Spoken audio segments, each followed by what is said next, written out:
Episode की शुरुआत में ल्यूसी अपने फ्रेंड्स के साथ लू को समझाने की पूरी कोशिश करती है कि चैन जो उसे डंप करने की कोशिश कर रहा है और उसे चीट कर रहा है। लेकिन यहाँ पे लू उन सभी को इतना परेशान देखने के बाद खुद ही समझाती है कि वह परेशान ना हो, उसे चैन जो भी पूरी तरह से भरोसा है। अब नेक्स्ट डे फैन जो ल्यूसी के लिए इंतजार कर रहा था। अब ल्यूसी जब आती है तो वे दोनों कहीं जाने लगती है, जहाँ पे ल्यूसी काफी खुश दिखाई देती है और उसे गले ही लगा लेती है। अब जब ल्यूसी फिर से काम करने लगती है तो उसके हेयर उसे बार बार परेशान कर रहे थे, और फैंजो जब यह देख लेता है तो उसके बालों को अपने ही हाथों से पीछे करता है। अब यहाँ पे ल्यूसी तो फैंजो को देखे जा रही थी।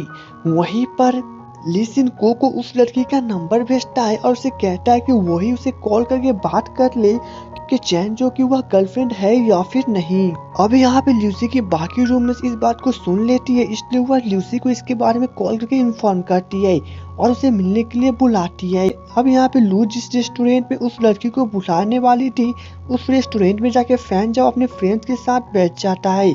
अब यहाँ पे ल्यूसी सभी मुंह छुपा के बैठे हुए थे, वहीं पे लू चैन जे के साथ उस लड़की को भी वहाँ पे बुलाती है। अब यहाँ पे वे दोनों पकड़े जाते हैं तो लू उसके ऊपर गुस्सा उतारने लगती है और उधर से लिसिन चला आता है और वो उस लड़के से बदला लेने लगता है, जिसके बाद वह लू को वहाँ से ले जाता है।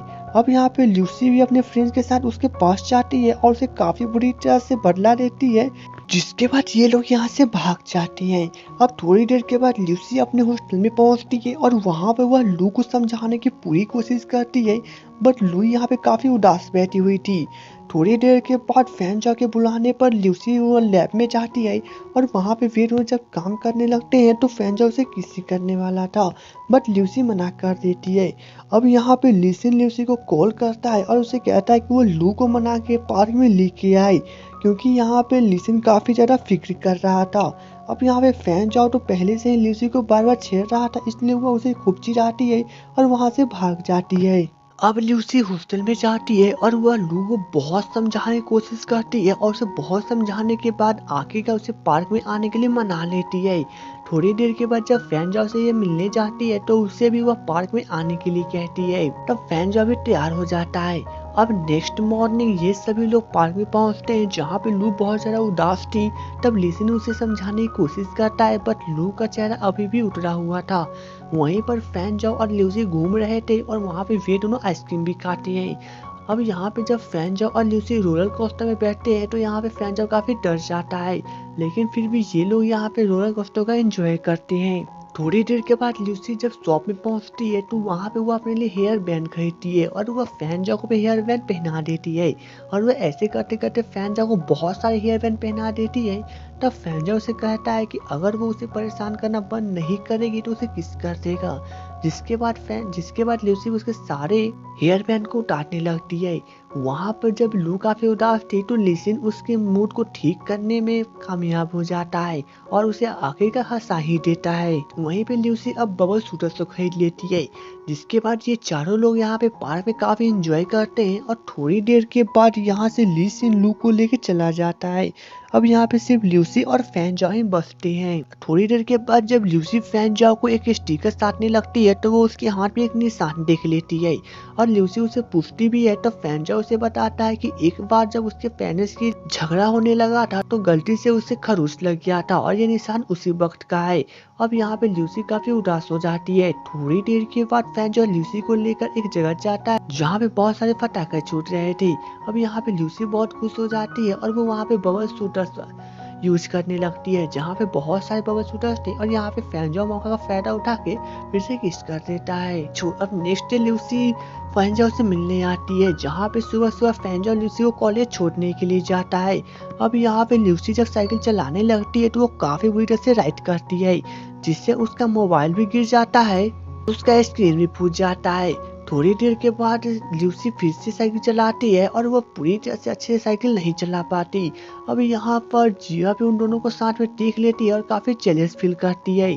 थोड़ी देर के बाद फैंजर ल्यूसी को कॉलेज छोड़ देता है और वो उसे बताता है कि उसके यहाँ पे डिटेक्टिव नॉवेल में मिस मिन की स्पीच देने वाली है। अब यहाँ पे ल्यूसी तो खुश हो जाती है, बट फैंजर से फिर से बताता है कि ये सिर्फ और सिर्फ फॉरेंसिक के लिए है, तब ल्यूसी बहुत उदास हो जाती है। अब ल्यूसी अपने क्लास के अंदर जाती है और वो इसके बारे में अपने फ्रेंड से पूछती है, जिसके बाद वो अपने टीचर से भी पूछती है। तब टीचर उसके ऊपर स्पीच देना शुरू कर देते हैं और उसे काफी डांटते हैं, जिसके बाद ल्यूसी का तो मुंह ही लटक जाता है। थोड़ी देर के बाद ल्यूसी अपने मोबाइल को रिपेयर करवाने जब जाती है तो वहाँ पर उसके मोबाइल को बनने में काफी दिन था, इसलिए वह शॉपकीपर उसे एक छोटा सा मोबाइल यूज करने के लिए देता है।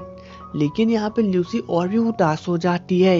वहीं पे ल्यूसी लू के साथ डिनर करने के लिए गया हुआ था और यहाँ पे वो उसके साथ बहुत सारी बातें करने की कोशिश करता है। दूसरी तरफ फैंज और मिस मिनकी को प्रोफेसर के पास लेके आता है और वो उनके साथ इंट्रोडक्शन करवाता है।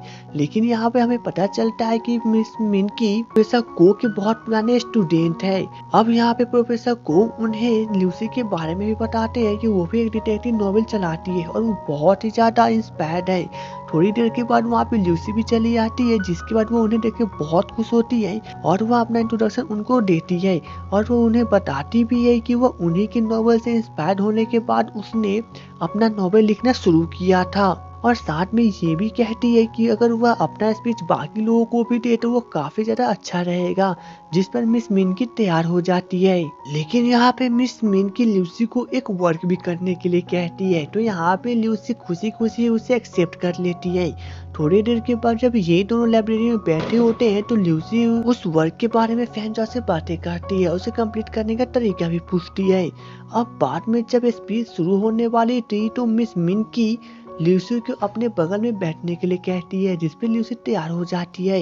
अब जब जिया वहाँ पे आती है तो वह ल्यूसी को अपने सीट पे बैठने देखने के बाद काफी चैलेंज फील करती है।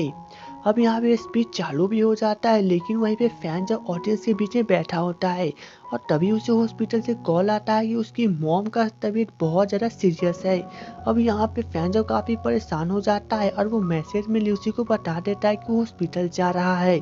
लेकिन वहीं पे जिया जो कि ल्यूसी के बगल वाली सीट पे बैठी होती है और वो काफी जेलस फील कर रही थी, इसलिए वह फैन जाओ के नंबर को उसके मोबाइल में से ब्लैकलिस्ट में डाल देती है और वह फैन जाओ के जब से आया हुआ जितने भी मैसेज थे उसे डिलीट कर देते हैं। अब स्पीच खत्म हो जाने के बाद ल्यूसी फैन जाओ के बारे में अपने फ्रेंड से पूछती है, लेकिन यहाँ पे उसके फ्रेंड्स को भी कुछ नहीं पता था। तब ल्यूसी फैन जाओ को कॉल करती है, बट ब्लैक लिस्ट में नंबर होने के कारण कॉल नहीं पकड़ता। वहीं पे फैन जाओ हॉस्पिटल पहुंचा हुआ था और वह ल्यूसी का इंतजार कर रहा था और उसे कॉल भी करता है, बट यहाँ पर भी उसका कॉल नहीं पकड़ता। अब यहाँ पे ल्यूसी लिसिन के पास जाती है और उसे फैन जाओ के बारे में पूछती है, तो उसे भी पता नहीं था, इसलिए ल्यूसी चली जाती है। तब फैन जाओ लिसिन को कॉल करता है और उसे सब कुछ बता देता है और वो ल्यूसी को यह मैसेज देने के लिए कहता है। लेकिन वहीं पे ल्यूसी काफी परेशान थी क्योंकि फैन जाओ का नंबर नहीं लग रहा था। अब यहाँ पे लिसिन लू के पास जाता है और उसे ल्यूसी को यह मैसेज देने के लिए कहता है। अब यहाँ पे जिया ल्यूसी के पास जाती है और उसे झूठ बोल देती है कि फैन जाओ हॉस्पिटल अपने मॉम के पास गई है और उसने यह बात जिया को पहले बता दिया था। अब यहाँ पे ल्यूसी काफी परेशान हो जाती है क्योंकि फैन जाओ ने यह बात ल्यूसी को बताया तक नहीं था। अब ल्यूसी जब अपने कमरे में जाती है तो लू भी उसे यह बात बता देती है कि फैन जाओ की मॉम हॉस्पिटल में है। अब यहाँ पे ल्यूसी तो और भी ज्यादा सैड हो जाती है कि पूरी दुनिया को ये बात पता है बट उसे ही नहीं पता। अब ल्यूसी जब नीचे जाती है तो लिसिन वहाँ चला आता है, जिसके बाद ल्यूसी उसे उसी जगह पे लेके जाती है और उसे रोती हुई सब कुछ बताती है कि उसे लगता है कि फैन जाओ ने उसे डंप कर दिया क्योंकि ये बात पूरी दुनिया को पता है कि उसकी मॉम हॉस्पिटल में है और उसे ही नहीं पता। लेकिन लिसिन उसे तसल्ली देता है। अब ल्यूसी जब अपने कमरे में आती है तो उसकी फ्रेंड भी काफी उदास हो जाती है इस बात से, उसे तसल्ली देती है। लेकिन यहाँ पे ल्यूसी तो पूरी तरह से एक्टिंग करने लगती है कि उसे कोई भी फर्क नहीं पड़ता। वहीं पे फैन जाओ की मॉम की तबीयत पूरी तरह से ठीक हो चुकी थी, इसलिए फैन जाओ काफी खुश था। लेकिन यहाँ पे ल्यूसी बहुत ज्यादा उदास थी, इसलिए वह फैन जाओ से बदला लेने की प्लानिंग बनाती है, जिसके बाद वो अपने फ्रेंड्स के साथ कैफेटेरिया में जाती है और वो फैन जाओ के पैसे से ही खाना खाने की फैसला करती है। लेकिन इतना करने के बाद भी ल्यूसी का दिल नहीं भरता, तो वो वहाँ पे खड़ी होकर सभी लोगों को कहती है कि आज का खाना उसकी तरफ से पूरी तरह से फ्री है। और इसी के साथ ये एपिसोड खत्म हो जाती है। तो दोस्तों उम्मीद है आपको मेरा एक्सप्लेनेशन अच्छा लगा हो, तो मेरे वीडियो को लाइक और चैनल को सब्सक्राइब कर दे। तो चलिए दोस्तों मिलेंगे नेक्स्ट वीडियो में, तब तक के लिए goodbye and take care.